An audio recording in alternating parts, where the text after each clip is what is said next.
Elvis Presley lived at 1034 Audubon Drive in Memphis, Tennessee for just 13 months, from mid-March 1956 to mid-April 1957. Although it was only 13 months, it was quite possibly the most significant 13 months in Elvis's life. It was at this home he would rise to new levels of fame and international stardom. He moved here with his parents Vernon and Gladys on March 20th of 1956. Elvis's first number one hit, Heartbreak Hotel, afforded Elvis the ability to acquire this upscale neighborhood home for he and his parents. Elvis would appear on the Dorsey Brothers stage show, the Milton Berle Show, the Steve Allen Show, the Ed Sullivan Show, and see the release of his first movie, Love Me Tender, within 9 months of his move to Audubon Drive. Also, Elvis would film Loving You while living in Audubon, and he would see its release upon moving to Graceland. When Elvis and his parents moved from Audubon Drive, that ended what would be the most accessible time of his life. Photographer Alfred Wertheimer captured Elvis in his most intimate moments here with his parents, cousins, girlfriends, and fans. Thousands of fans flocked there and routinely gathered handfuls of grass, knocked on the door, and received lemonade and souvenirs from Gladys. And if they were lucky, they'd get an autograph from Elvis. Before the privacy wall was installed, girls would toss pennies at the window of Elvis's front bedroom. He eventually moved to the back bedroom where his parents initially stayed for greater privacy. In 2006, the current owners of the home, Cindy Hazen and Mike Freeman, asked me to sell the house as they had decided to go separate ways.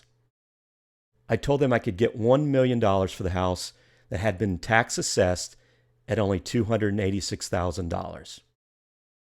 In the early spring of 2006, I hired a publicist and laid the groundwork to offer the home for sale on eBay. Within 30 days of the sale, I had 250,000 views, 60,000 views in one afternoon alone, with 11,000 plus watchers. Jay Leno on The Tonight Show referenced the home sale. USA Today, Entertainment Tonight, The Wall Street Journal, Inside Edition, and numerous other national and international media outlets wrote and talked about the home. The world was watching. Barry Gibb of the Bee Gees would be a bidder, as well as psychic Uri Geller. Music mogul Mike Curb attempted to buy the home over the phone as I stood in Gladys's kitchen for $450,000. I countered at $1.6 million, and as I recall, he scoffed, saying I would never get above $450,000.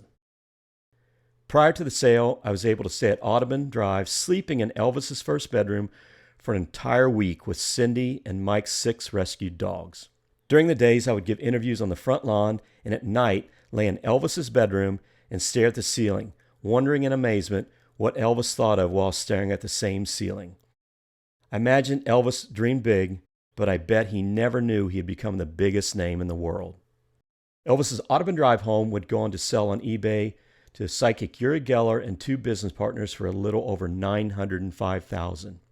When they became slow to pay, Mike Curb was notified, and over the course of a holiday weekend, Mike Curb and his legal counsel bought and closed on the Audubon Drive home. The selling price was $1 million, the original price I stated I would get for the home. The fanfare of the sale was announced internationally from all media outlets. Audubon Drive had remained a time capsule for decades, as the owners over the years never attempted to update the entire home. The original woodwork and paneling remained, and even the original musical note wallpaper Elvis had installed was discovered under other layers of wallpaper.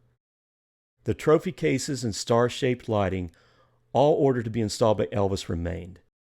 You could feel the energy from 1956 and 1957 when you stepped into Elvis's time capsule. Sadly, during Mike Curb's ownership of the house, the pool was removed, and the house had a severe electrical fire in April of 2017. The original interior was lost forever. Today, the house, after major interior renovations, is being used as a learning center by Memphis's Rhodes College. Interesting factoid, Gladys kept chickens at Audubon Drive on the side of the home in a chicken coop.